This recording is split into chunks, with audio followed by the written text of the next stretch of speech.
In recent times, computers have become incredibly small and pocket-friendly. This has not always been the history of computers and computing. Just a few centuries ago, computers were really bulky and large devices. They were like big rooms where people could actually physically walk into it. They were not like the tablets, the phones, and all of what we have today. I mean, we didn't even have a mouse like this by then. Maybe it was something bigger than this. So computing used to be a manually done job. It used to be a job that required a lot of people to work with a very big machine. So in 1945, a woman, Admiral Grace Murray Hopper, was working on a computer. She had written a code that was supposed to work. She had done her computing, she had done her programming very well. It was supposed to work, but there was something that was keeping that code from working. I mean, after she had tested it and she was sure that her codes were supposed to work, that her programming was supposed to work, that everything she did was right, but something held it back. She physically had to open the computer, which was a very big device then, and she found a physical bug in the computer. And that leads us to the first history of debugging. Let's come back to business. Sometimes we plan, sometimes we strategize and draw the business from A to Z. We look at the business plan, we look at everything, and everything works on the business plan. The spreadsheet is okay, the analysis and everything is just fine. But there is a bug in the business that we need to take out.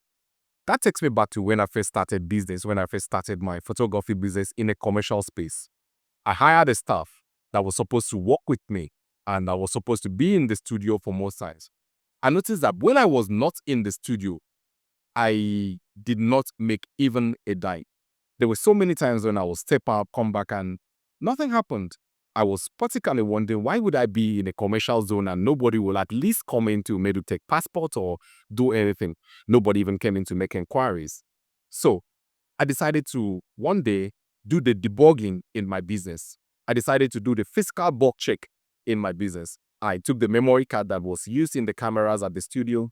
I ran a recovery on it, and I discovered that for most times that I stepped out of the studio, that there were so many times that photographs were actually taken and people paid for jobs. Okay? So after I did the recovery, I called my staff and said, "Hey, I found this job I found this job on the memory card in the camera.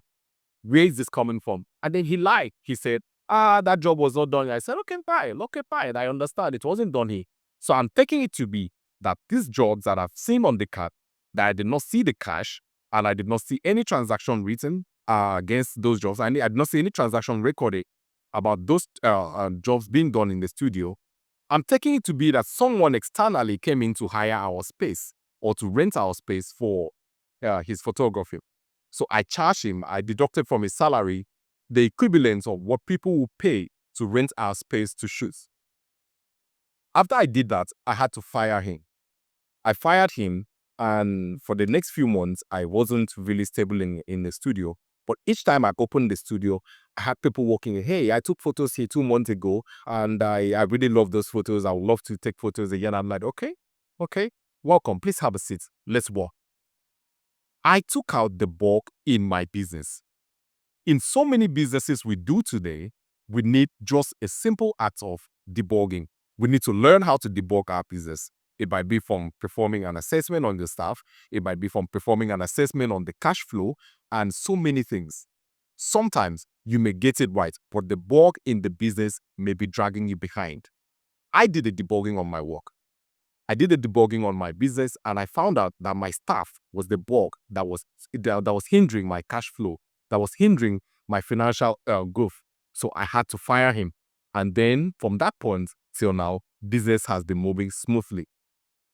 That also taught me a lesson on how to constantly be doing the checks and balances. I mean, you never can really trust anybody, you right? You never can trust your friend, your brother, or anybody. The only person you can 100% trust is you. I mean, sometimes you even do things that will surprise him. So, Grace Murray Hopper did a physical check on the computers and found a physical bug there, and that led to the history of debugging.